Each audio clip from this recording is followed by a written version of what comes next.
आपके बीच में आ सका हूँ एक अच्छी इबादत के लिए और अच्छी वर्शिप के लिए मैं परमेश्वर का धन्यवाद करता हूँ। आइए थोड़ा सा समय अपनी आंखों को बंद करें और हम प्रार्थना करेंगे। प्रभु जी, मैं आपका धन्यवाद करता हूँ पिता, मैं सारी महिमा और आदर आपको देता हूँ। आपके नाम को धन्य और पवित्र कहते हैं पिता। इस कलीसिया के लिए पिता, आपके दास के लिए, उनके ख़ानदान के लिए और तमाम विश्वासियों के लिए पिता, जिन्हें आपने इकट्ठा किया और मुझे भी ये मौका दिया पिता कि मैं आपके हैकल में आ सकूं और वचन को बांट सकूं। सारी महिमा आपको देकर बड़े विश्वास और धन्यवाद के साथ आपके प्रिय पुत्र यीशु मसीह के नाम से मांगते हैं, आमीन। Praise the Lord. आप सभी लोगों को जय मसीह की। मैं परमेश्वर का धन्यवाद करता हूँ। ये मेरे लिए बड़े आदर की बात है कि मैं तीसरी बार आपके बीच में हूँ और मुझे फ्रांस जाना था, लेकिन मैंने परमेश्वर के दास से रिक्वेस्ट किया कि मुझे फ्रांस जाना है लेकिन मुझे स्वीडन होते हुए जाना है। तो उन्होंने मेरी मदद की और डॉक्यूमेंटेशंस में भी आपको पता होना चाहिए कि आपके पास साहब बहुत अच्छे हैं और उन्होंने 1 मिनट लिया और मेरी मदद की। और रॉबर्ट भाई भी जो थे वो सीन में थे, पैरेलल सीन में थे, तो मैं उनके लिए सिस्टर टीना के लिए भी बहुत बहुत धन्यवाद करता हूँ। आप सब लोग जो पुराने लोग हैं, जिनके साथ मैंने संगति की है, जिनके घरों में मैंने खाना खाया है या आप लोगों के साथ संगति की है, मैं उन सब बातों के लिए परमेश्वर का धन्यवाद करता हूँ। बच्चे तो बड़े हो गए देखते देखते। मुझे याद है मैं सबसे पहले 2016 में आपके बीच में आया था। उस समय अगस्त का महीना था, 18 से 22 तारीख तक के आसपास मैं वहाँ था आपके साथ। उसके बाद 2019 में मैं आपके बीच में आया और ये 2026, तो 2016 और 2026 10 साल जो है हमारा रिश्ता जो हो गया है। भले हम 3 बार मैं आपके बीच में आया हूँ, लेकिन मैं ऑनलाइन आपको देखता रहता हूँ। कभी कभी एक्टिविटीज़ जो लोग फेसबुक पे मेरे साथ कनेक्टेड हैं उनको मैं कभी कभी देखता रहता हूँ और आपके लिए दुआ भी करता रहता हूँ। और मैं परमेश्वर का धन्यवाद करता हूँ पास्टर साहब के लिए, बड़ी ईमानदारी के साथ वो जो सेवा कर रहे हैं, मैं उस सेवा को ब्लेस करता हूँ। जो भी निर्णय उन्होंने लिए हैं उस सारे निर्णय कलाम के अनुसार है, मैं उसके लिए भी उनको ब्लेस करता हूँ। तमाम बुजुर्ग जो इस कलीसिया के लोग हैं, मैं उन्हें भी धन्यवाद करता हूँ कि आप सब जो कलीसिया में, कोई भी कलीसिया या घर जो होता है वो बुजुर्गों से बनता है। मैं हमेशा इस बात को ब्लेस करता हूँ कि जिस कलीसिया में या जिस खानदान में घर में बुजुर्ग होते हैं और बड़ी आशीष होती है। तो मैं इस बात का, और रौनक जो होती है बच्चों से होती है। तो मैं छोटे बच्चों को भी ब्लेस करता हूँ, जितने भी जवान बच्चे, आप सब लोगों को ब्लेस करता हूँ और यही प्रार्थना करता हूँ कि आप सब प्रभु में बढ़ते जाइए। एक बड़ी डिफिकल्टी होती है, मैं हिंदी में सोचता हूँ या इंग्लिश में प्रीच करता हूँ, 2 मेरी लैंग्वेजेस हैं। अब बीच में ये जो उर्दू आ जाती है, या कई बार मुझे लगता है कि मैं जो प्रचार कर रहा हूँ वो आप तक पहुँच रहा है कि नहीं पहुँच रहा है। क्योंकि किसी बुद्धिमान व्यक्ति ने कहा है कि जो प्रचार है ना वो आपको अपनी भाषा में समझ में आता है, राइट, जो आपकी अपनी मदर लैंग्वेज होती है। लेकिन मैं कोशिश करूंगा कि आप तक मेरे विचार जो है, मेरे शब्द जो है वो सरल भाषा में आप तक पहुंचे। लेकिन इंडिया में लोग मेरी हिंदी को बहुत अप्रिशिएट करते हैं और आज अगर गलतियां हो तो मुझे आप क्षमा करें, क्योंकि मैं कोशिश करूंगा कि सरल शब्दों में आप तक जो है वचन परमेश्वर का पहुंच सके। एक बार फिर से मैं इस कलीसिया को ब्लेस करता हूँ। देखिए, मैं हमेशा एक बात को याद दिलाना चाहता हूँ कि कलीसिया का मतलब लोगों से होता है, राइट। जहाँ उसके नाम के लोग जो 2 या 3 भी इकट्ठे हो, चाहे वो आसमान में उड़ता हुआ जहाज हो या सड़क पर दौड़ती हो गाड़ी हो या कहीं भी, घर में कहीं भी। और पुराने नियम में अगर आप देखेंगे तो 400 साल तक, जब यीशु मसीह आसमान में चले गए, 400 साल तक कोई भवन ही नहीं था, कोई बिल्डिंग ही नहीं थी, राइट। लोग आंगन में मिलते थे, बाजार में मिलते थे, चौराहों पर मिलते थे, घर घर जो है वो रोटी तोड़ी जाती थी। प्रेरितों के काम में इस बात का वर्णन है। लेकिन 400 साल के बाद में, जो किंग कॉन्टिसाइड के बाद में हम बिल्डिंग को देखते हैं। लेकिन मैं आपको याद दिलाना चाहता हूँ, परमेश्वर का वचन कहता है, तुम यहोवा के लिए कौन सा घर बनाओगे? तुम परमेश्वर के लिए कौन सा घर बनाओगे? जहां कहीं आप इकट्ठे हो जाएंगे, परमेश्वर आपके बीच में, चाहे वो आपके घरों में हो, चाहे कोई किराए की बिल्डिंग हो, whatever it is, the God's presence is with you. Praise God. और मैं परमेश्वर का धन्यवाद करता हूँ। एक बहुत इंपॉर्टेंट सब्जेक्ट में आपके संग शेयर करना चाहता हूँ। कल परमेश्वर के श्रेष्ठ दास मुझसे पूछ रहे थे कि आपका सब्जेक्ट क्या है, तो मैंने उन्हें एक कलाम दिया। ये मेरा बहुत फेवरेट, मैं आपको बताऊं, बाइबल में हर वचन इंपॉर्टेंट है। कोई वचन ऐसा नहीं है जिसको आप ये कह सकते हो कि इसमें सामर्थ्य नहीं है या परमेश्वर की ओर से नहीं है। Everything is from the Lord. लेकिन कई बार क्या होता है, कुछ वर्सेस ऐसी होती हैं जो आपसे बात करती हैं, आपको रिफाइन करती हैं, आपको स्ट्रेंथ देती हैं। यहाँ पे जो वचन लिखा हुआ है वो राजा दाऊद 119:31 में 71 में कहता है कि मुझे जो दुख हुआ वो भला हुआ। देखिए, इस पर जरा चिंतन कीजिए। चिंतन मतलब आप सोचिए ना, सोचिए कि क्या कोई व्यक्ति दुख को भला कह सकता है? हम मसीह लोग हैं या जितने भी दुनिया में लोग हैं, सब क्या चाहते हैं कि हमारे संग अच्छा हो, ठीक है। और चूंकि मैं इंडिया से आता हूं तो इंडिया में वी हैव थाउजेंड्स फिलॉसफीज, है ना। लोग पहाड़ों पर जा रहे हैं ईश्वर की आराधना करने, पेड़ के नीचे बैठे हुए हैं। Whole culture is design in such a way कि लोग ईश्वर के पास जा रहे हैं, लाखों की मतलब संख्या में जा रहे हैं। और यदि आप उनसे पूछे कि आप किसी भी ईश्वर की इबादत करने जा रहे हैं, पहाड़ पर जा रहे हैं, नदी में जा रहे हैं, पेड़ पर जा रहे हैं, किसी भी रूप में आप ईश्वर की आराधना कर रहे हैं, what is the ultimate purpose? आप ईश्वर की आराधना ही क्यों कर रहे हैं, भक्ति क्यों कर रहे हैं?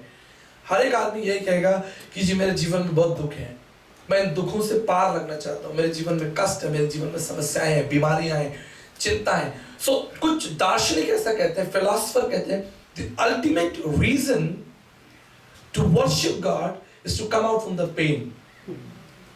कि इंसान के जीवन में जो दुख है ना, उसी ने परमेश्वर को बनाया है। एक्चुअली जो सेकुलर फिलोसफर्स हैं, जो वो इस बात को कहते हैं कि परमेश्वर है नहीं, ईश्वर है नहीं, there is no God actually. लेकिन इंसान दुखी था, बीमार था, कमजोर था, तो उसने ईश्वर की खोज कर ली। क्यों? क्योंकि हम दुखी थे, हम बीमार थे। लेकिन इतिहास में एक व्यक्ति हुआ जिसका नाम है राजा दाऊद, किंग डेविड।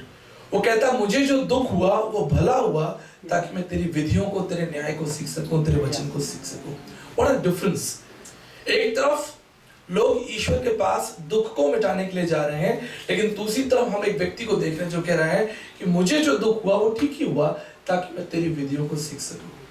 प्रियो, आज की शाम मैं आपसे कुछ इंपॉर्टेंट बात करना चाहता हूं। देखिए, बाइबल कहती है यिर्मयाह 29:11 में, I have a plan for you and plan for your prosperity in future. मेरे पास तुम्हारे लिए क्या है? योजनाएं, कल्पनाएं हैं, ड्रीम्स हैं। God has plans for you, और उन प्लान्स में तुम्हारे लिए क्या है? फ्यूचर है, प्रॉस्पेरिटी है। मैं आपको बता देना चाहता हूँ, आपको याद दिलाना चाहता हूँ कि परमेश्वर ने जब संसार को बनाया, when God created the whole world, तो उसने पहले इंसान को नहीं बनाया कि चलो सबसे पहले इंसान को बना देते हैं और फिर हम सोचेंगे कि इंसान की क्या जरूरतें होंगी। अच्छा, इसको ऑक्सीजन भी चाहिए, चलो भाई ऑक्सीजन बनाए। इसको लाइट भी चाहिए, चलो लाइट बनाए। God is not of God of confusion. उसने पहले सारी कुदरत बनाई, दुनिया बनाई, इंसान की सारी नीड बनाई, राइट। और सबसे पहली चीज अगर आपको याद हो तो क्या बनाई? रोशनी। उसने कहा लेट देयर बी लाइट। इसको जरा ध्यान रखिएगा, कोई भी काम बिना रोशनी के संभव नहीं है। यदि आप खाना भी बना रहे हैं तो आपको रोशनी तो चाहिए कि भाई खाना बन कैसे रहा है। हाँ, अगर आप पेंटिंग कर रहे हैं, ड्राइंग कर रहे हैं, ऑपरेशन कर रहे हैं, कुछ भी काम कर रहे हैं, यू नीड लाइट। इसको समझ लीजिए, मैं इसको थोड़ा सा एक्सप्लेन करना चाहता हूँ। हम सब यहाँ बैठे, ठीक है, और यहाँ पर लाइट है। लाइट की वजह से हम एक दूसरे को देख पा रहे हैं। कुछ मत करें, बस सिर्फ लाइट्स को ऑफ कर दीजिए। जो भी चीजें यहाँ पर हैं हम उसे देख नहीं पाएंगे, हम कलर्स नहीं देख पाएंगे, हम इंसान को नहीं देख पाएंगे, हम ऑब्जेक्ट को नहीं देख पाएंगे। If the light disappear, you will not able to see anything, right? परमेश्वर कितना बुद्धिमान है कि उसने सबसे पहले लाइट को बनाया ताकि अब जो अगले 5-6 दिन में जो क्रिएशन होगी, जो कुदरत बनाई जाएगी, वो लाइट में बनाई जाएगी। इससे परमेश्वर का क्या वायदा है? परमेश्वर का वायदा है I am the light of the world. मैं जगत की ज्योति, रोशनी हूँ। और ये सिर्फ फिजिकल लाइट की बात नहीं कर रहा है, ये परमेश्वर स्पिरिचुअल लाइट की बात भी कर रहा है।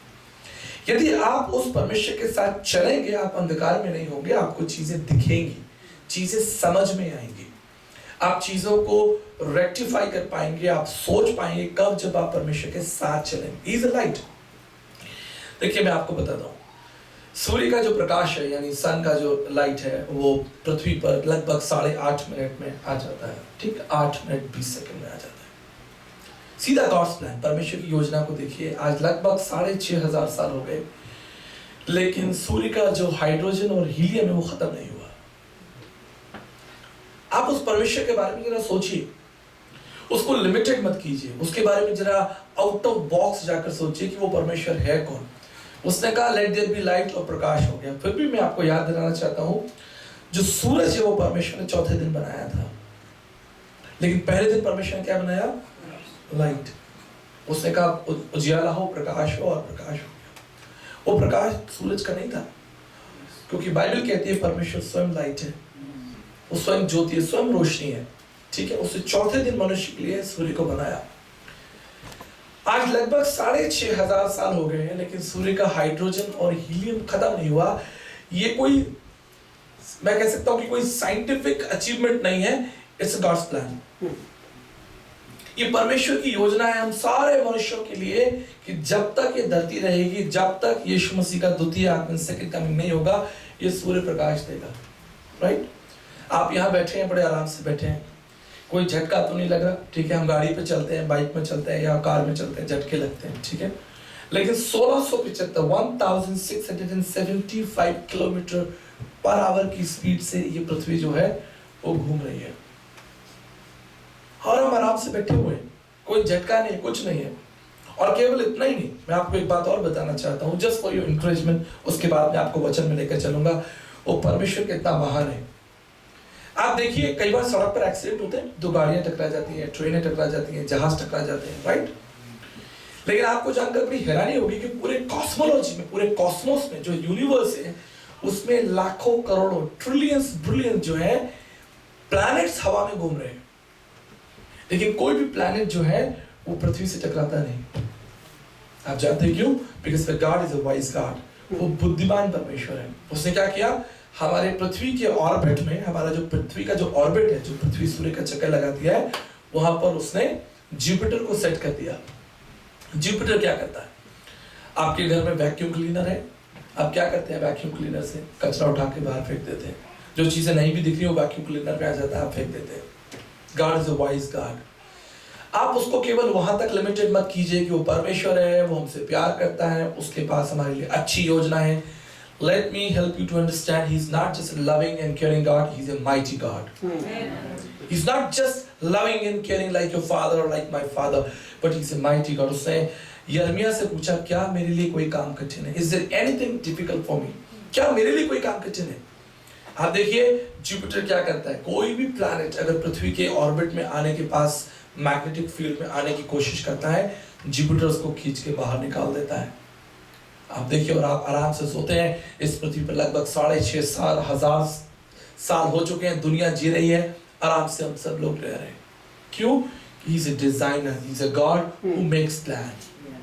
उसने संसार को बनाया, दुनिया को बनाया, आपको बनाया। और मैं बड़ी आसानी से इस बात को आपको एक्सप्लेन करना चाहता हूं। आपकी सारी नीड्स, आपको मैं छोटा सा एग्जाम्पल देता हूं। आपके पास फोन होगा, मोबाइल फोन है, सबके पास है, मेरे पास में भी है। कितना मेगापिक्सल आपके फोन में है? किसी को मालूम है? आपके फोन का जो कैमरा है उसका मेगापिक्सल कितना होगा? 50, 55, 70 मैक्सिमम। लेकिन आपको मालूम है आपकी आंखों का मेगापिक्सल कितना है? 576 मेगापिक्सल, 576 मेगापिक्सल है। आप दुनिया की सबसे सुंदर तस्वीर देख सकते हैं, आप सारे रंगों को देख सकते हैं। दुनिया में इंसान ही एक ऐसा पर्सनैलिटी है जो दुनिया के सारे रंग, चाहे वो येलो हो, चाहे वो ब्लू हो, चाहे वो ब्लैक हो, रेड हो, केवल इंसान। और ये कैसे हुआ? Because God has created us in his own image and likeness. इसलिए मैं आपको बताना चाहता हूं कि जब आप उस परमेश्वर पर भरोसा करते हैं या उसके साथ चलते हैं, आप उसके वचन पर भरोसा करें, उसके पास आपके लिए बेहतर प्लान है। बट व्हेन यू ट्रस्ट, जब आप विश्वास करते हैं, और आप सबसे पहले उसे जानिए वो है कौन। सबसे बड़ी कमी क्या होती है?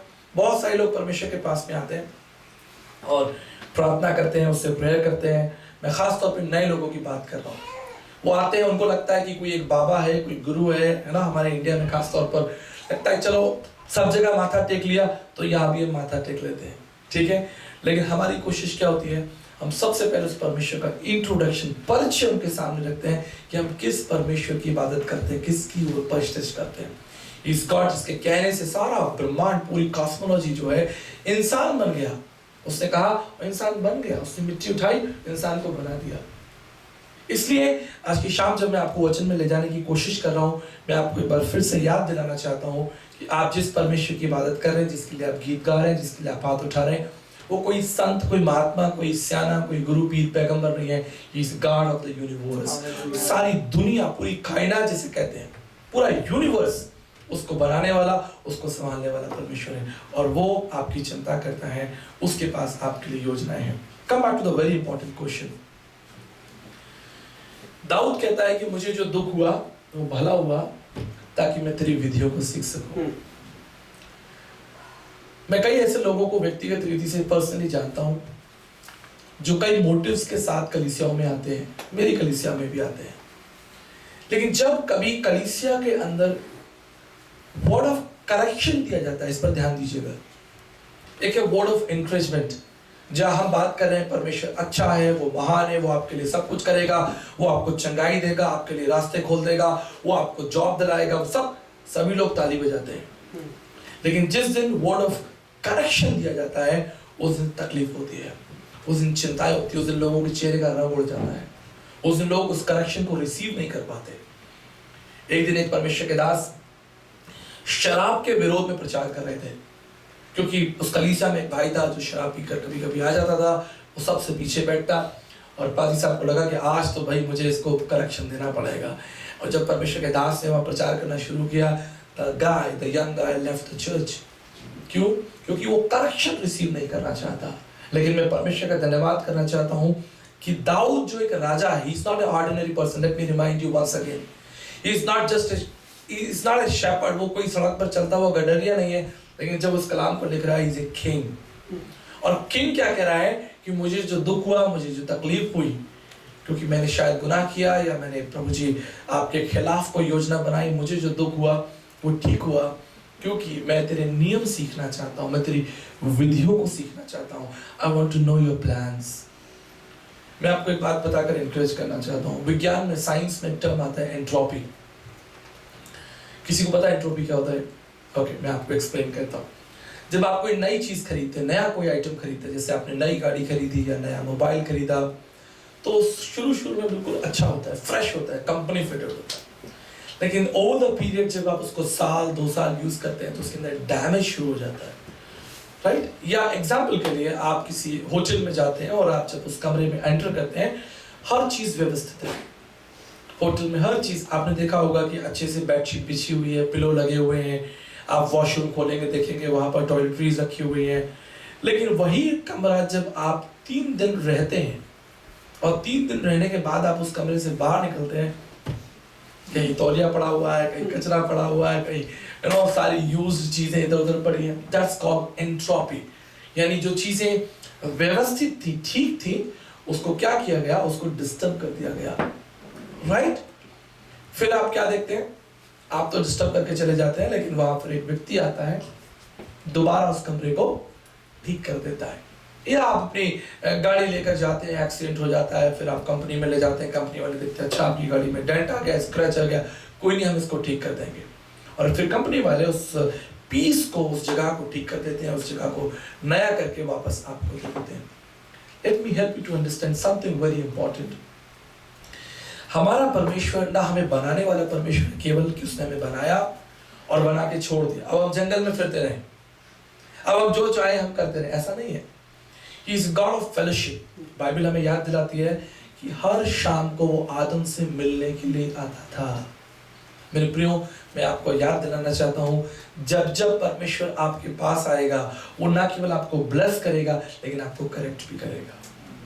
ना केवल आपको ऊंचा उठाएगा, ना केवल आपको वो ब्लेस करेगा दुनियावी चीजों से, लेकिन जहां कहीं आप गलत होंगे, जहां कहीं परमेश्वर को लगेगा कि आप गलत मार्ग पर हैं, आप गलत योजनाएं बना रहे हैं, आप गलत सोच रहे हैं, परमेश्वर आपकी मदद करेगा। और मैं आपको बता देना चाहता हूं, ये इसलिए है क्योंकि परमेश्वर आपसे प्रेम करते हैं। आप जानते हैं दुनिया में सबसे ज्यादा पूछा जाने वाला सवाल क्या है? पूरी दुनिया के अंदर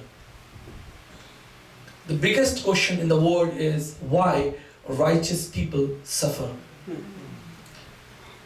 यदि ईश्वर है, परमात्मा है, परमेश्वर है, तो अच्छे लोग, राइचियस लोग, धर्मी लोग क्यों सताए जाते हैं? ये दुनिया का सबसे सवाल पूछने, मतलब मैं कह सकता हूँ हर कहीं दुनिया में कहीं चले जाइए, चाहे अमेरिका हो, चाहे जापान हो, कोरिया हो, आपका देश हो, मेरा देश हो, कहीं भी चले जाइए, लोग इस बात को कहते हैं कि यदि आप धर्मी व्यक्ति हैं, एक अच्छे व्यक्ति हैं, तो आपके जीवन में तकलीफें क्यों आती हैं। मैं आपको कुछ वचन मैं चाहता हूं कि यदि आपके पास कलाम है, बाइबल है, तो आप खोलें, और यदि नहीं तो आप मेरे संग जरूर सुने। भजन संहिता, दाऊद कहता है, भजन संहिता 34:34-19 में अगर आप इसे पढ़ें, बुक ऑफ साम चैप्टर 34 एंड वर्स 19, बहुत पावरफुल स्क्रिप्चर है ये। मैं हमेशा इस बात को एनकरेज करना चाहता हूं कि जब भी आप परमेश्वर के भवन में आए, प्लीज ब्रिंग योर बाइबल, क्योंकि जब बाइबल आपके हाथ में होगी, परमेश्वर आपसे बात करेगा। राइट, भजन संहिता 34 वर्स 19 में लिखा है कि धर्मी पर बहुत सी विपत्ति पड़ती है, परंतु परमेश्वर उनको सबसे छुड़ाता है। हमें से कोई भी व्यक्ति ऐसा नहीं होगा, नॉट अ सिंगल वन, चाहे आप जवान हो, स्टूडेंट हो, आप बुजुर्ग हो, जो ये कहे कि हमारे जीवन में कोई तकलीफ नहीं है। कोई है? कोई नहीं कह सकता। ये चाहे स्पिरिचुअल हो, चाहे फिजिकल हो, चाहे फैमिली इश्यूज हो, फाइनेंशियल इश्यूज हो, व्हाटएवर रीजन, हमें से कोई ऐसा नहीं है, चाहे हम संख्या में कितने भी हो, चाहे आप 1,00,000 लोगों की संगत बैठा लीजिए, लेकिन अगर आप पूछें यहाँ पर कोई ऐसा व्यक्ति है जिसके जीवन में कोई दुख ना हो, आज तक कभी ऐसा नहीं हुआ कि कोई व्यक्ति ये कह दे कि मेरे जीवन में कोई दुख नहीं है। लेकिन ये दुख हमारे जीवन में क्यों आते हैं? कारण क्या है? बाइबल में कई ऐसे कैरेक्टर हैं जिसके बारे में हम डिटेल में चर्चा कर सकते हैं, लेकिन मैं संक्षेप में, यानी बहुत सरल तरीके से आपको 1-2 लोगों के बारे में बताऊंगा। हम सबने अय्यूब की कहानी पढ़ी है। यदि आप अय्यूब की पुस्तक को पढ़ना शुरू करेंगे, पहला chapter, the very first chapter, आपको बहुत अंदर जाने की जरूरत नहीं पड़ेगी। जो पहली लाइन लिखी है वो लिखा है कि अय्यूब नाम का एक पुरुष था, वो खरा था और सीधा था। अब देखिए, इसकी गवाही दे कौन रहा है? अय्यूब अच्छा व्यक्ति था, खरा व्यक्ति था, सीधा व्यक्ति था। ये टेस्टिफाई कौन कर रहा है? ये टेस्टिफाई परमेश्वर कर रहा है। परमेश्वर कह रहा है कि अय्यूब जो है वो मेरी दृष्टि में खरा है, अच्छा व्यक्ति है, उसने कोई गुनाह नहीं किया, अच्छा व्यक्ति है। He is a righteous man, हम कह सकते हैं इंग्लिश में, he is a righteous man। वो अपने परिवार की चिंता करता है, या हम बड़े पैमाने में देखें, वो धर्मी इसलिए नहीं है क्योंकि वो सिर्फ परमेश्वर से प्रेम करता है, वो धर्मी इसलिए भी है क्योंकि वो मनुष्यों से भी प्रेम करता है। शायद उसके साथ काम करने वाले, या जो उसके साथ बिजनेस करते होंगे, या उसके जो पड़ोसी होंगे, उसके रिश्तेदार होंगे, उसके कबीले में जो लोग होंगे, या उसके घर में जो सर्वेंट होंगे, मैं कह सकता हूँ, सबसे प्यार करता होगा। तभी तो परमेश्वर उसको टेस्टिफाई कर रहा है, he is a righteous man. नहीं तो केन, आप सबको याद है केन और हाबिल? केन भी तो परमेश्वर के लिए उपहार लेकर आया था, परमेश्वर को वो ब्लेस ऑफर करके कह सकता था मैं एक धर्मी जन हूं, लेकिन परमेश्वर ने उसकी गवाही नहीं दी। परमेश्वर ने उसके उपहार को, उसकी ऑफरिंग को एक्सेप्ट नहीं किया। आप धर्मी सिर्फ परमेश्वर की इबादत करके या उसकी सेवा करके नहीं बनते हैं। हाउ यू ट्रीट पीपल, आप लोगों को कैसे ट्रीट करते हैं, ये बहुत बड़ा सब्जेक्ट है। बहुत बड़ा सब्जेक्ट है कि आप अपने परिवार को, अपने बुजुर्गों को, अपने माता पिता को, आप अपने भाइयों को, मैं जब इस मंच पे खड़ा हूं, मैं बड़े विश्वास से कह सकता हूं कि मेरी बहन है, और मेरे लिए परिवार की डेफिनेशन कभी ये नहीं रही कि मैं, मेरी पत्नी और 2 बच्चे। मेरे लिए परिवार की डेफिनेशन हमेशा मेरे माता पिता, मेरे भाई बहन और मेरे भाई बहन के बच्चे, यहाँ तक कि मेरे रिलेटिव्स, मेरी 5 बुआ, उनके हस्बैंड्स, उनके बच्चे। और इसलिए आज भी इतने व्यस्त होने के बावजूद, इतना ट्रैवल करने के बावजूद, मैं अपने लोगों को फोन करता हूँ या टेक्स्ट करता हूँ या पूछता हूँ कि आप कैसे हैं। और यदि मुझे सबकी रिपोर्ट नहीं भी मिल पाती तो मैं अपनी माता जी को, अपने पिताजी को फोन करके पूछ लेता हूँ कि बरेली वाली बुआ जी कैसी हैं, कलकत्ता वाले कैसे हैं, अच्छा वहाँ वो जो बॉम्बे में रिलेटिव हैं, मैं उनकी खबर रखता हूँ कि मेरे खानदान में जो लोग दूर दूर बैठे हैं, मेरे कजिन्स बैठे हैं, मेरे भाई बहन बैठे हैं, या जो रिश्तेदार बैठे हैं, या मेरे चाचा जी बैठे हैं, वो कैसे हैं और उनके बच्चे कैसे हैं। बहुत सरल है कि हम मंदिर में जाएं या गुरुद्वारे में जाएं या चर्च में जाएं और माथा टेकें और दुआ करके चले आएं। बहुत इजी है, परमेश्वर की इबादत करना बहुत सरल है। लेकिन ये डिफिकल्ट हो जाता है जब लोग शामिल हो जाए, जब कुनबा बड़ा हो जाए। आप किस किस को प्यार करेंगे, किस किस को संभालेंगे। आपको मैं बताना चाहता हूँ, मेरा ब्रदर है पास्टर विलियम और मेरी बहन है, मैं हमेशा उनसे बात करता हूँ, आप कभी फिक्र ना करें, मैं आपके पीछे खड़ा हूँ, ठीक है। आमतौर पर क्या होता है, अब हम बड़े हो गए, उनका परिवार हो गया, मेरा परिवार हो गया, अब आप अपना संभालें, आप अपना संभालें। नहीं, मैं अपने परिवार को, अपने बच्चों को, अपने माता पिता को, अपने दूर दूर के रिश्तेदारों को भी आज भी उनकी ख्याल रखता हूँ, खबर रखता हूँ। आप धर्मी कैसे बनते हैं? इसी नहीं कि आपने अपने लिए परमेश्वर से कुछ मांग लिया या आपने घुटनों पर प्रार्थना कर ली। आप धर्मी बनते हैं जब आप सबसे प्रेम करते हैं। और यहीं पर मिस्ट्री है, यहीं पर रहस्य है। मिस्ट्री यही है, क्योंकि जब आप लोगों को प्रेम करेंगे, वहीं से आपको सताव आएगा। आपको तकलीफ आएगी कहां से? आपको तकलीफ देने के लिए सड़क पे चलता हुआ व्यक्ति नहीं आएगा। जो अनजान है वो आपको तकलीफ नहीं देगा। आपको तकलीफ देंगे आपके अपने लोग, जिनसे आप प्रेम करते हैं, वो लोग जो आपके साथ काम करते हैं, वो लोग जिनसे आपने प्रेम रखा, अपने घर में उन्हें दावत दी, अपने घर में खाना खिलाया, उनको इज्जत दी। इसलिए मैं हमेशा आपको याद दिलाना चाहता हूं, मैं सब जगह जाता हूं, इस चीज को प्रचार करता हूं और बड़े दावे से कहता हूं कि जिसकी आप भलाई करेंगे वो आपकी बुराई करेगा, जिसको आप ऊंचा उठाएंगे वो आपको नीचा गिराएगा। ये निश्चित है। लेकिन क्या ऐसे समय में हम अपना हाथ, भलाई का हाथ खींच लें, प्रेम का हाथ खींच लें? बाइबल क्या कहती है? बाइबल कहती है भलाई करते करते थकना मत, तब आप धर्मी बनते हैं। Then you become a righteous। इसलिए क्या हम देखते हैं, अय्यूब की गवाही परमेश्वर देता है कि वो सीधा था, खरा था और परमेश्वर का भय मानता था और बुराइयों से दूर रहता था। आज हमारी जिंदगी का मकसद क्या है? मैं पिछले 22 साल से परमेश्वर की सेवा कर रहा हूं और छोटी कलीसियाओं से लेकर 1 लाख लोगों के बीच में मैं प्रचार कर चुका हूं। एक छोटे गांव से लेकर और व्हाइट हाउस तक मैंने प्रचार किया है। इन 22 सालों के अंदर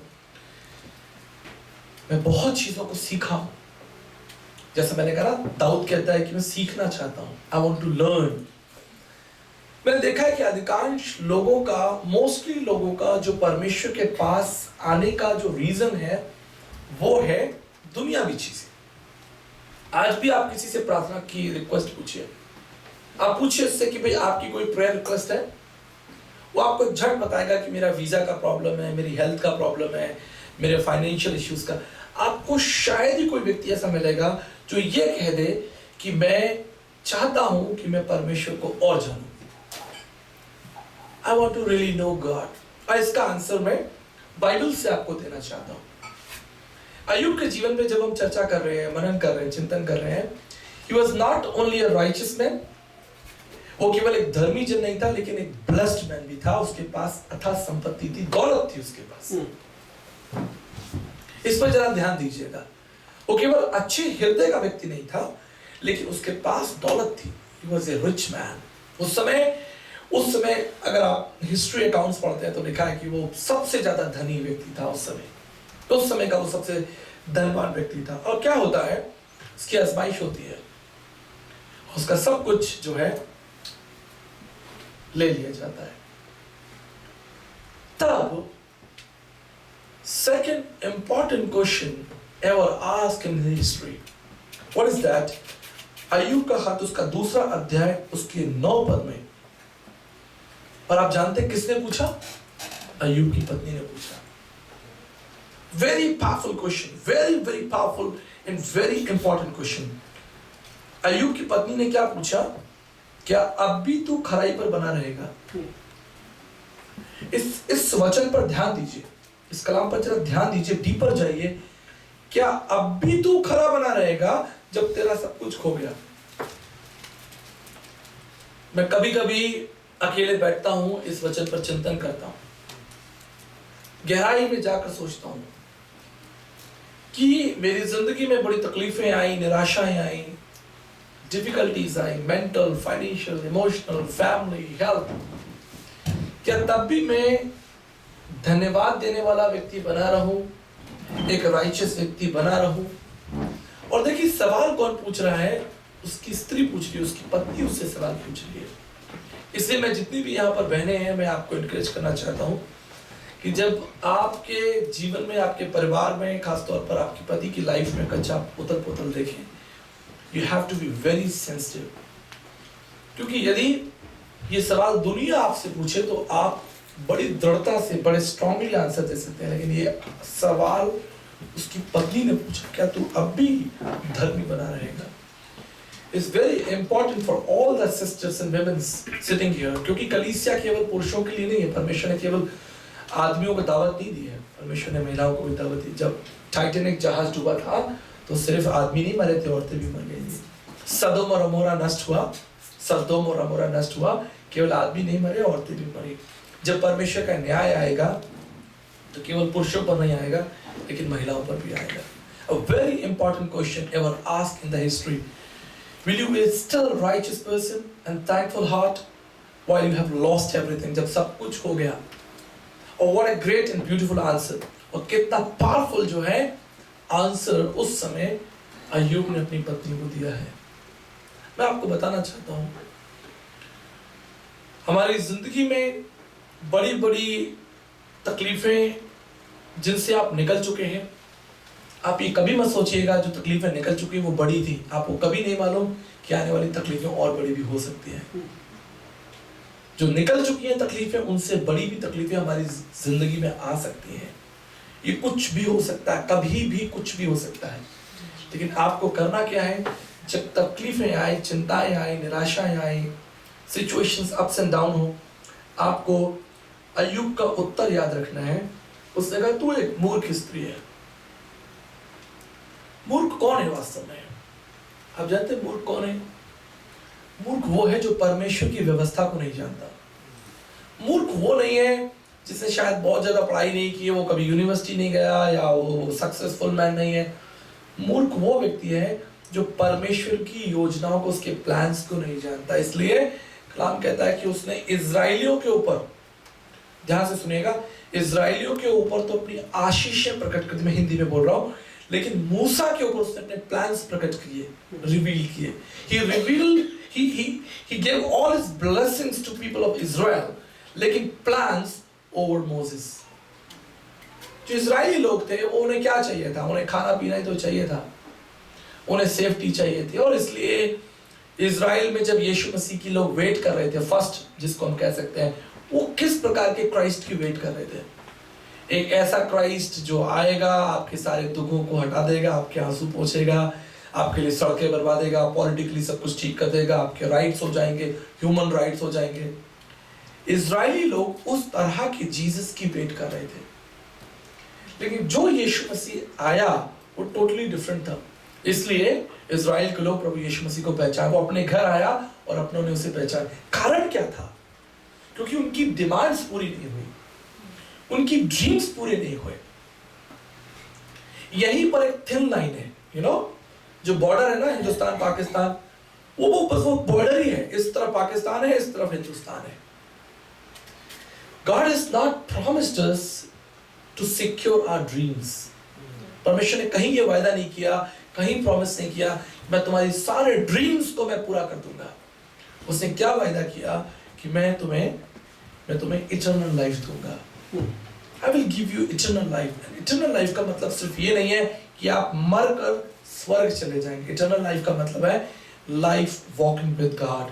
जब परमेश्वर हमारे साथ चल रहा है, यदि हम गरीब भी है ना, हमारे पास चीजें नहीं भी है ना, तो भी हमारा हृदय धन्यवाद से भरा होगा। मैं आपको एक दो एग्जाम्पल देना चाहता हूँ कि अब भी तू विश्वास करेगा जब तेरा सब कुछ हो गया। हमारे हिंदुस्तान में एक पास्टर है, परमेश्वर के दास हैं, उनका नाम है टी.डी. लाजर। अभी तो वो बहुत बुजुर्ग हैं। 1980s के आसपास, 1980 के आसपास चेन्नई शहर में उनका एक छोटा सा चर्च था, और नीचे उनका चर्च था और ऊपर उनका घर था। उनकी पत्नी और उनके 2 बच्चे, वो ऊपर रहते थे और नीचे कलीसिया थी। एक दिन कुछ विरोधी लोगों ने साजिश की, इकट्ठा हुए और उन्होंने रात को 2:30 बजे उस बिल्डिंग में आग लगा दी। तब जब परमेश्वर के दास ऊपर अपने परिवार के साथ आराम कर रहे थे, गहरी नींद में थे, 2:30-3 बजे, और उन्होंने देखा कि चारों तरफ आग लगी हुई, चारों तरफ से आग लगी हुई है। तो उन्होंने झांक के देखा कि ये बहुत मुश्किल है और क्या किया जाए। और वो पहली मंजिल से, जो ऊपर उनका फ्लोर था, अपने बच्चों को लेकर, उनकी पत्नी और बच्चों को लेकर वो वहां से कूद गए। और जो विरोधी थे, दुश्मन थे, उन्होंने आग लगा दी और वो भाग गए। ये सच्ची घटना है। अब परमेश्वर के दास रात को 2:30-3 बजे एक पेड़ के नीचे दूर बैठे हैं और अपने जलते हुए उस चर्च को और उस घर को, जो ऊपर घर है और नीचे चर्च है, देख रहे हैं। उस समय कोई मोबाइल नहीं था या इंटरनेट की फैसिलिटी नहीं थी या लोगों को इकट्ठा करने के लिए कोई सिस्टम नहीं था, जैसे आज तो आधी रात भी लोगों को कॉल कर सकते हैं। दूर दूर घर हुआ करते थे, लोग सब सो रहे थे। आधे घंटे के अंदर उनका वो सारा घर, सारी बिल्डिंग जो है वो आग में बदल गई। अभी पति पत्नी बैठकर एक पेड़ के नीचे अपने जलते हुए भवन को देख रहे हैं। हाथ में एक 5 साल की बेटी है, एक 2.5 साल की 2 बेटी है। और उस बिल्डिंग के अंदर ना केवल वो चीजें जल गई, उनका बर्थ सर्टिफिकेट, उनका पासपोर्ट, उनका राशन कार्ड, जो भी इंपॉर्टेंट डॉक्यूमेंट्स होते हैं, वो सब चीजें, बच्चों की, फैमिली की, सब चीजें जल गई। Now imagine this something happening with you. आप कल्पना कीजिए, सोचिए कि कुछ इसी तरीके की कोई घटना, सिमिलर घटना अगर हमारे साथ हो जाए तो हमारा एटीट्यूड क्या होगा या हमारा पर्सपेक्टिव क्या होगा। हमारा ह्यूमन पर्सपेक्टिव ये कहेगा, प्रभु मैंने आपकी सेवा की, मैंने इतना प्रचार किया, प्रभु जी मैं दुनिया में गया, अपनी कमर दुखाई, अपने कंधे दुखाए और मुझे ये सिला मिला, ये मिला कि मेरी सारी चीजें जल गई, इतनी बदनामी हुई। सुबह मॉर्निंग के समय में लोग इकट्ठा हुए, लोगों ने उस जले हुए भवन को, राख को देखा। थोड़ी देर तक लोग इकट्ठा हुए, फिर बात पूरे शहर में पहुंच गई। धीरे धीरे बहुत लोग इकट्ठा हुए। कहानी को मैं शॉर्ट करता हूँ। यदि आज आप वहां पर जाएंगे, वहां पर जो चर्च बना हुआ है उसमें 32,000 लोग एक साथ बैठकर आराम करते हैं। परमेश्वर ने उनको त्यागा नहीं। याद रखिएगा, जब धर्मी के ऊपर विपत्ति आती है, जब आप परमेश्वर के साथ खड़े हैं, वो विपत्ति आपके लिए विपत्ति नहीं है। That's not a punishment, but God's a different plan.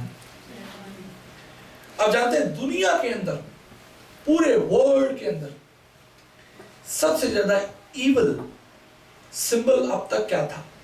पूरी दुनिया के अंदर इविल सिंबल जिससे लोग डरते थे, जिससे लोग देख के भाग जाते थे, जिससे नफरत करते थे, वो था क्रॉस। ह्यूमन हिस्ट्री में, रोमन्स एम्पायर में लोगों को जिंदा क्रूस पे चढ़ा दिया जाता था। उन्हें नंगा करते, उनके हाथों में कीले ठोक देते और पब्लिक के सामने उन्हें मरने के लिए छोड़ दिया जाता। लोग क्रॉस से डरते थे, कोई इसके पास नहीं आना चाहता था, कोई इसको छूता नहीं था, कोई इसके बारे में बात नहीं करता था। It was like a symbol of death. ये ऐसा मानिए कि एक बंदूक जिससे आप किसी की हत्या कर सकते हैं, या फांसी का फंदा जिससे आप किसी की गर्दन दबा के उसको मार सकते हैं। It was a evil symbol. आप कल्पना कीजिए कि आपके घर में कोई मेहमान आए और आप उसे बंदूक निकाल के दिखा के कि ये कैसा लग रहा है। मेहमान कहेंगे ये पागल लोग हैं जो मुझे नाश्ते की जगह बंदूक दिखा रहे हैं, कहेगा ये बेवकूफ लोग हैं। या आप किसी से कहें मैंने ये फांसी का फंदा बनाया, ये कैसा लग रहा है, तो कहेंगे आप मूर्ख हैं, आप फांसी का फंदा लेके बाजार में घूम रहे हैं। हाँ, मैंने फांसी का फंदा बनाया। ठीक इसी तरह the cross was a evil and sign of death and suffering. इसकी हिस्ट्री बहुत खराब थी, बहुत बुरी हिस्ट्री थी। लेकिन एक दिन ये क्रॉस प्रभु यीशु मसीह के हाथों में दिया गया, जिसकी इतिहास, मतलब मैं अगर कल्पना करता हूं कि इससे ज्यादा और क्या बुरा हो सकता है कि कोई आदमी की जान ले ले, उसको मार दे। लोग इससे डरते थे, लेकिन एक दिन ये क्रॉस यीशु मसीह के हाथों में दिया गया। और आप इतिहास उठाकर देखिए, आज दुनिया में बड़े बड़े साइंटिस्ट, फिलोसोफर्स, थिंकर्स, हिस्टोरियन, बड़े बड़े डॉक्टर्स, दुनिया के बड़े बड़े पॉलिटिशियंस इस क्रॉस के आगे घुटने टेकते हैं, इसके सामने घुटना टेक कर प्रार्थना करते हैं। ये कैसे हुआ?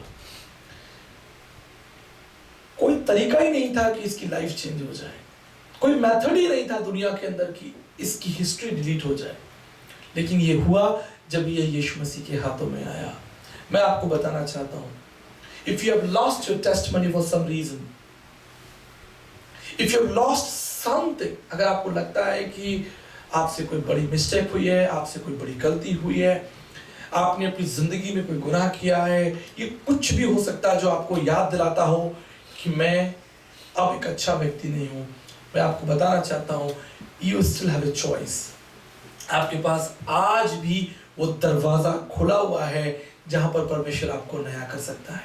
इसे याद रखिएगा, वचन क्या कहता है कि धर्मी पर विपत्ति पड़ेगी, हो सकता है लोग आपके विरोध में खड़े हो जाएं, आपके अपने लोग आपके विरोध में खड़े हो जाएं, जिनके साथ आज आप रोटी खा रहे हैं वो आपके विरोध में हो सकते हैं। आपको मालूम है यहूदा इस्करियोती के बारे में, बाइबल तो हमको गहराई में ले जाती है।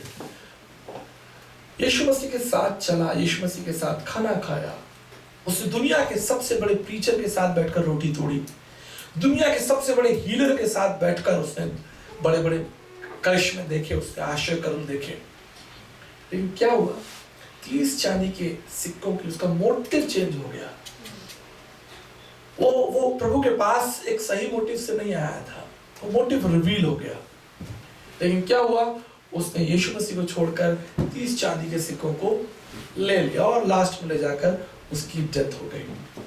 मैं आपको याद दिलाना चाहता हूं, जब तक इंसान जिंदा है वो दरवाजा खुला हुआ है, वो क्षमा का दरवाजा खुला है, सीखने का दरवाजा खुला है।